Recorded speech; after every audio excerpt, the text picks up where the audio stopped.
देश भर में ऐसे कई प्रोजेक्ट्स हैं जहां काम पूरा हो चुका है, लोग रहने भी लगे हैं, लेकिन उनकी रजिस्ट्री नहीं हो पा रही है। इसकी वजह है इस तरह के कई प्रोजेक्ट्स के डेवलपर्स NCLT में चले गए, यानी ये दिवालिया प्रक्रिया का सामना कर रहे हैं। इस तरह के सबसे ज्यादा प्रोजेक्ट्स नोएडा और ग्रेटर नोएडा में हैं, लेकिन अब इस तरह के अटके प्रोजेक्ट्स की रजिस्ट्री का रास्ता साफ होने वाला है।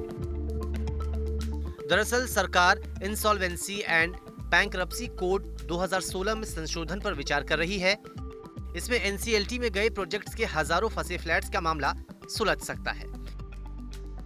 इस प्रस्ताव पर विचार करते हुए सरकार सबसे ज्यादा फोकस इस पर करेगी कि इन प्रोजेक्ट्स के दिवालिया प्रक्रिया में जाने के बावजूद इनका समाधान आसान नहीं है। वैसे भी बैंकरप्सी कोड शुरुआत से ही रियल एस्टेट सेक्टर की समस्याएं सुलझाने में नाकाम रहा है और आम्रपाली ग्रुप जैसे मामलों का निपटारा सुप्रीम कोर्ट में जाने के बाद हुआ है। इसमें ग्राहकों को तो घर मिलने की उम्मीद बढ़ गई है, लेकिन अथॉरिटी के हजारों करोड़ जमीन के बकाये के तौर पर फंस गए हैं। यूनिटेक और जेपी ग्रुप के मसले भी सुप्रीम कोर्ट में ही चल रहे हैं। रजिस्ट्री न होने से ग्राहकों को घर का मालिकाना हक नहीं मिल सकता, जिससे आगे खरीद फरोख्त और लोन लेने में समस्या आती है। लेकिन अगर इन फ्लैट्स की रजिस्ट्री की मंजूरी मिल गई तो फिर राज्य सरकारों के खजाने में बतौर स्टाम्प ड्यूटी मोटी रकम पहुंच सकती है।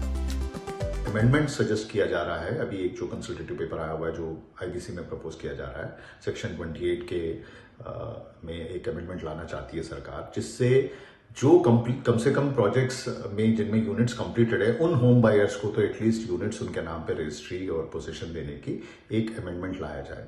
ये इससे काफी रियल एस्टेट कंपनी जो लॉन्ग टर्म से जो इंसॉल्वेंसी प्रक्रिया में फंसी हुई है, जो इन होम बायर्स ऑलमोस्ट कंप्लीटेड और पोजीशन यूनिट्स ले सकते हैं और जिनकी रजिस्ट्री हो सकती है, वो इस अमेंडमेंट के थ्रू हो सकती है। इस प्रस्ताव को मंजूरी मिलने के बाद नोएडा और ग्रेटर नोएडा में इसका सबसे ज्यादा फायदा होगा।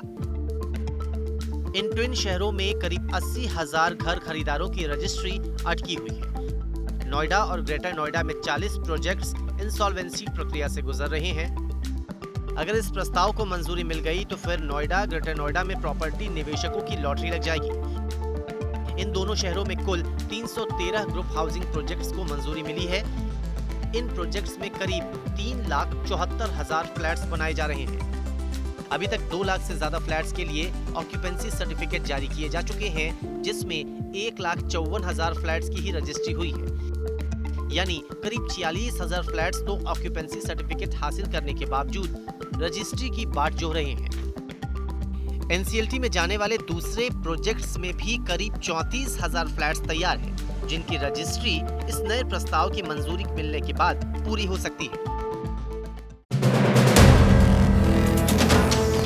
वीडियो पसंद आया तो हमें लाइक, कमेंट, शेयर और सब्सक्राइब जरूर करें।